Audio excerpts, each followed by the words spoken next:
어쨌든 뭐 윤석열 정부가 너무 버텼잖아요. 예. 너무나 수준 낮은 정부. 이번 이제 계엄 이전에도 정말로 참 못하고 수준 낮은 정치를 했는데 우리가 이제 이런 사람들에게 정권을 넘겨줬구나라는 그 자괴감 그런 게 아주 크죠.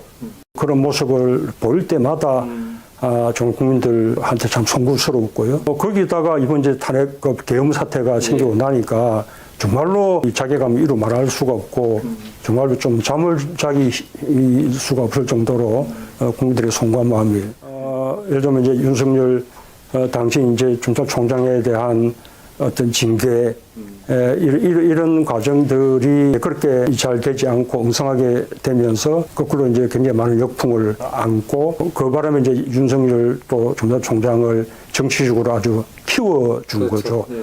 그게 이제 국민의힘의 대통령 후보로까지 올려준 거라고 생각합니다.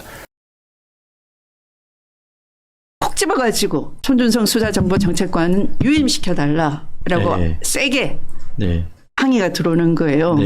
비서실장이었어요. 네, 그 당시. 네, 그런데 비서실장은 대통령 뜻이다라고 하는 거죠. 대통령이 검사 한 명 한 명에 대해서 그럼 무슨 얘기를 그렇죠. 하나요? 그 일선 검사를 대통령께서 아실 리가 없죠. 아실 리도 그러니까 없고 그렇죠. 네. 그것을 엄호를 한 것은 윤석열 검찰총장의 부탁이었고 윤석열 검찰총장이 부탁하니까 저를 제압하고 대통령 뜻이라고 밀어붙인 거죠. 네.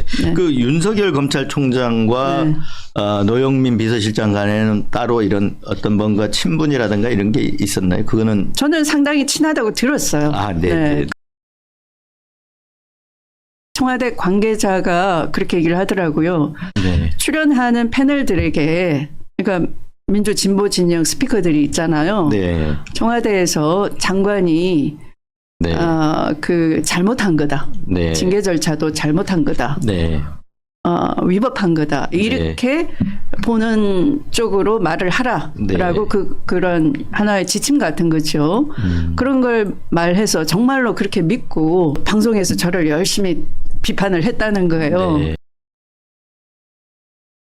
대통령께서 물러나 달라라고 저한테 말씀을 하셨어요. 아, 대통령께서 직접? 네네. 그래서 제가 얼마나 그 마음이 먹먹하고 힘들었느냐 하면 그 결론이 제가 물러나는 거라고 하니까 이 나라의 기강이 무너지는구나. 밖에 나가는 시그널이 뭐겠어요? 검찰총장은 이제 나를 내 가는 길에 쾌도 남마처럼 달리는 것만 남아있지 어떤 장애물도 없다. 이렇게 생각할 거 아니겠어요? 그러면 검찰 국가의 탄생을 아무도 못 막아요.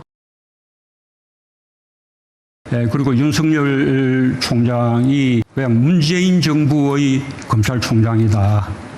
그렇게 말씀드리고 싶습니다. 김건희 쪽에서 저를 고발했지 않습니까? 그 명태균, 김건희 녹취하고 조선일보 폐간은 지키겠다 얘기로 저를 고발했었는데 사실 김건희 특검에서 좋은 기회였어요. 그 국정농단의 단초를 찾을 수도 있었는데 특검에서 안 했어요. 그러니까 김건희 특검 수사 안 했던 건 많이 얘기했으니까 자.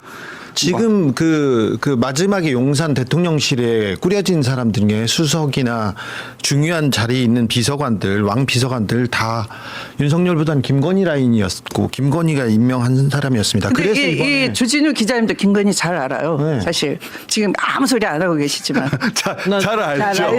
잘 알지. 그게 취재예요. 그러니까 잘 아는데 저보다 더 잘 알아. 잘 아는 게 좋은 말이 아니지. 근데 그 관계가 나도 예전에 들었는데 그 부인 괜찮다라고도 얘기했어 나한테. 예전에는 그렇게 믿었던 사람들이 많아요. 그리고 그리고 그렇게 해야지 취재가 되지. 문재인 정부 시절에 나쁜 엑스야 그러면 그 상대나 해주겠나. 의원님도 나한테 윤석열 괜찮다고 한 적 있어. 아니야 그런 적 없어. 없어. 의원님 그러니까 옛날 얘기는 하지 마세요. 옛날 얘기는 왜냐하면 그때는 생각해 보면은 박근혜 특검 때 빵 뜬 사람이잖아요. 박근혜 특검. 나 박근혜 잡고 싶었어. 그래서 이명박 박근혜 잡고 싶었어. 윤석열을 데리고. 때는 전 국민이 환호했어요 그때. 나도 그때 박수 쳤어요 그때. 그렇죠. 전 국민이 환호했고. 하지 않는다 그래서. 그러니까 그때 얘기는 했어요. 그러니까 그 얘기는 지금 할 얘기가 아니고 중요한 거는 김건희 씨가 윤석열에 대해서 가지는 지배권.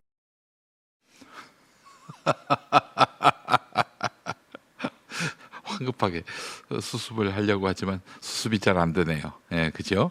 자, 김보경님 2만 원 감사합니다. 자, 대표적인 친문 커뮤니티인 딴지일보 게시판을 중심으로 흘러나오는 이번 더불어민주당 지방선거 경선 결과에 대한 해석을 보면 야, 여기가 진정한 딴천지구나라는 느낌을 지울 수가 없습니다. 21세기 민주주의 시대를 경험하는 사람들이 맞나 싶을 정도로 딴 세상에 산 것 같아서 딴천지이고요. 동지의 언어 운운하는 교주의 뜻과 따로 노는 사람들이란 점에서도 딴천지라는 이야기입니다. 자, 이 딴지일보 게시판의 유저들 상당수는 모든 선거를 우리의 승리냐 저들의 패배냐 이렇게만 해석합니다. 경기도지사 경선에서 추미애 후보가 당선되자 딴지에서는 이렇게 말했습니다. 이건 우리의 승리다. 아마 명확한 친명 후보를 자처한 한준호 후보의 패배 때문일 겁니다. 그런데 한준호 후보는 다음 경기도지사 후보로서 그 역량과 가능성을 충분히 입증했습니다. 남는 장사를 한 거예요. 그의 정치적 미래가 훼손되고 나아가 붕괴됐다면 패배가 맞지요. 근데 한준호가 패배했습니까, 여러분? 그건 아니지 않습니까? 그런데 추미애 후보가 딴지의 후보였습니까? 이 선거에서 확실히 패배한 진영은 친문입니다. 김동연 현 지사의 패배 때문입니다. 그는 사실 이재명 대통령의 도움으로 경기도지사 후보가 됐죠. 앞서 김지호 후보도 얘기했습니다만은 입당 한 달 만에 경기도지사 후보가 됐어요. 자, 그런데 당선되자마자 완전히 이재명 대통령에게 배은망덕한 태도를 취하더니 이 문재인 진영에 투항을 했습니다. 예. 그리고 페미니즘 진영에도 투항을 했고요. 현역 프리미엄 살리지도 못한 채 배은망덕 프레임을 쓴 채로 소멸하게 됐습니다. 친문의 거두 문재인 전 대통령은 일전에 경기도청을 직접 방문해서 김동연 후보를 한창 띄우면서 바람을 일으킬 것이다라고 공개적으로 힘을 실어준 바 있어요. 예. 자, 그리고 당선된 추미애 후보는 어떻습니까? 앞서 보신 대로 문재인 대통령을 정면으로 치받았습니다. 친문 유튜버 김어준 씨 방송 나가서는 김어준 주진우를 당황스럽게 만들었습니다. 자, 추미애 후보는 딴지의 적인 것 같은데요? 왜 그분이 이겼다고 딴지가 우리가 이겼다라고 이야기할 수 있는 겁니까? 저는 도무지 이해를 할 수가 없어요.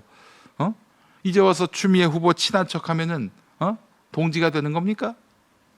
서울시장 경선은 더 분명합니다. 박주민 후보 경선 막판에 딴지 게시판에 직접 글을 올리면서 노골적인 지지를 호소했습니다. 그리고 김어준 유튜브에서 최초로 보도했던 공소 취소 거래설 당시에도 다른 후보들과 달리 비판을 안 했습니다. 김어준이 사과해야 한다. 다른 서울시장 예비 후보들은 그렇다라고 했는데 본인만은 입장이 없었어요. 세모였어요, 세모. 자, 사실상 딴지와 가장 가까운 태도를 보였던 후보였습니다. 그런데 결과는 어땠습니까? 안 됐잖아요. 서울시장 후보가 안 됐잖아요. 가장 먼저 서울시장에 나설 뜻을 밝혔고 무려 3선 의원이었는데도 국회의원이 발끝에 때려도 안 보는 구청장한테 진 겁니다. 자, 그렇다면 딴지 논리대로라면은 이건 뭡니까? 박주민의 패배, 딴지의 패배 아닙니까? 충청북도는 더 명확합니다. 자, 노영민 문재인 정부의 비서실장이었습니다. 대표적인 친문 인사입니다. 후보 시절부터. 근데 노영민 씨가 낙선하고 신용한 이른바 뉴 이재명으로 불리는 인물이 이번에 민주당 충북지사 후보가 됐습니다. 이것만 보더라도 그들의 논리대로라면 딴지의 패배입니다. 친문의 패배입니다. 김어준의 패배예요. 문재인의 패배고. 그런데 왜 이런 결과들은 우리의 패배라고 말하지 않는 것일까요? 이유는 단순합니다. 이거는 분석이 아니라 편한 쪽만 취하는 이야기, 즉 자기 확증적 서사기 때문입니다. 이기면 우리 영향력 때문, 지면 다른 변수 때문. 이건 논리가 아닙니다. 더 근본적인 태도는 근본적인 문제는 따로 있습니다. 이런 태도는 정치를 지나치게 단순화한다는 점입니다. 선거는 수많은 요소가 작용하는 복합적인 과정입니다. 후보의 경쟁력, 지역 조직, 당내 구조, 정책, 그리고 유권자의 판단, 이 모든 것을 무시하고 어느 커뮤니티가 이겼다라고 설명하는 순간 우리는 정치 자체를 유치한 승부 게임으로 끌어내리는 것입니다. 자, 딴지식의 해석은 정치를 이해하는 방식이 아니라 소비하는 방식입니다. 그리고 그 소비 방식은 민주주의를 건강하게 만들지 않습니다. 오히려 망가뜨립니다. 선거는 누가 상대를 쓰러뜨렸는지를 겨루는 전쟁이 아닙니다. 근데 지금 정치를 사생결단의 싸움처럼 만들고 있습니다. 이겼다 졌다. 우리다 저들이다. 예, 이 언어가 반복될수록 정치는 점점 더 거칠어지고 시민은 점점 더 생각하지 않게 됩니다. 이제는 말해야 합니다. 딴지 유저 여러분, 그리고 그 영향을 받는 모든 분들, 당신들의 논리를 끝까지 적용해 보십시오. 서울에서 졌고 충북에서 졌고 경기도조차 단순한 승리라고 말하기 어렵습니다. 그럼에도 계속 우리가 이겼다라고만 말한다면 그것은 현실을 보는 것이 아니라 현실을 외면하는 것입니다. 전광훈이 집회 때마다 하는 말이 있습니다. 시작할 때 우리가 이겼습니다. 우리가 이겼습니다.